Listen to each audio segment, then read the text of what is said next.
निर्भया इज्तिमाई इस्मत रेजी मामले के मुजरिम पवन गुप्ता की अर्जी पर आज सुप्रीम कोर्ट में सुनवाई है। ये सुनवाई बंद कमरे में 5 जजों के आईनी बेंच करेगी, जिसमें जस्टिस एन वीरमन, आईनी बेंच में justice Arun Mishra, justice RF Nariman, justice R Bhanumathi और जस्टिस अशोक भूषण शामिल है।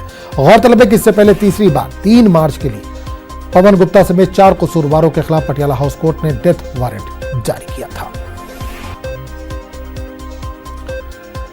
निर्भया इज्तिमाई इस्मत रेजी मामले में पटियाला हाउस कोर्ट में आज सुनवाई है। कसूरवारों के वकील AP सिंह ने डेथ वारंट पर रोक लगाने की मांग की है। वकील ने पटियाला हाउस कोर्ट में जानकारी दी है कि कसूरवार पवन गुप्ता ने सुप्रीम कोर्ट में क्यूरेटिव पिटीशन दायर की है।